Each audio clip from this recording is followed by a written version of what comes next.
Why do people differ? It's the next subtitle. Subtitle? Undertitle? What are they called? These undertitles. Undertitles? Whatever. I'll figure it out. Since the dawn of time, people have thought differently, acted differently, and feared differently from each other. It was guaranteed that someone would ask the question of why people differed, why some people are smarter or more moral, and whether there was something that made them permanently different. Experts lined up both sides. Some claimed that there was a strong physical basis for these differences, making them unavoidable and unalterable. Through the ages, these alleged physical differences have included bumps on the skull, phrenology, the size and shape of the skull, craniology, and today, genes. Others pointed to the strong differences in people's backgrounds, experiences, training, or ways of learning. It may surprise you to know that a big champion of this view was Albert Binet, the inventor of the IQ test. Wasn't the IQ test meant to summarize children's unchangeable intelligence? In fact, no. Binet and a Frenchman working in Paris... Okay, let me do that again. In fact, no. Binet, which is the dude that invented the IQ test, a Frenchman working in Paris in the early 20th century, designed this test to identify children who were not profiting from the Paris public schools, so that new educational programs could be designed to get them back on track. Without denying individual differences in children's intellects, he believed that education and practice could bring about fundamental changes in intelligence. Here is a quote from one of his major books, Modern Ideas About Children, in which he summarizes his work with hundreds of children with learning difficulties. Hello, I have one viewer. Welcome. We're reading the book Mindset. It's a self-help book. I want to call it a self-help book. And it's well known. So, welcome. Take a seat. Sit back. Maybe you want to learn something alongside me.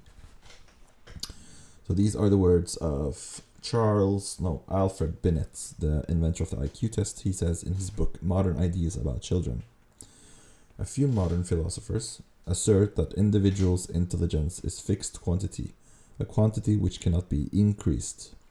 We must protest and react against this brutal pessimism. With practice, training, and above all, method, we manage to increase our attention, our memory, our judgment, and literally to become more intelligent than we were before. That's awesome. I like the we must protest and react against brutal pessimism. That's something I achieve for constantly. I realize I'm sitting a little bit uncomfortable. Maybe that's better. Okay. Who's right? Today's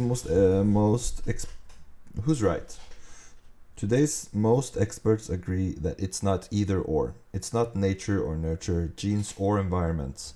From conception on, there's a constant give and take between the two. In fact, as Gilbert Gottlieb, an eminent neuroscientist, put it, not only do genes and environments cooperate as we develop, but genes require input from the environment to work properly. That's interesting. Genes require input from the environment to work properly. That's interesting because you can prime, is what I'm trying to say, your environments. And if you can prime your environment that your genes require, then maybe that's a recipe for success. At the same time, scientists are learning that people have more capacity for lifelong learning and brain development than they ever thought. Of course, each person has a unique genetic endowment. People may start with different temperaments and different aptitudes, but it is clear that experience, training, and personal effort take them the rest of the way. Robert Sternberg, the present-day guru of intelligence, writes that the major factor in whether people achieve expertise is not some fixed prior ability, but purposeful engagement. That's huge. Or, as his forerunner, Binet recognized, it's not always the people who start out the smartest who end up the smartest. I actually read the book recently called Outliers by Malcolm Gladwell, and he taught me the same thing in that book, that most people that start out smart. There's a lot of good stories and research in that book about people who are incredibly smart end up being not so successful. And smart in the context of IQ, which is not the only way to be smart.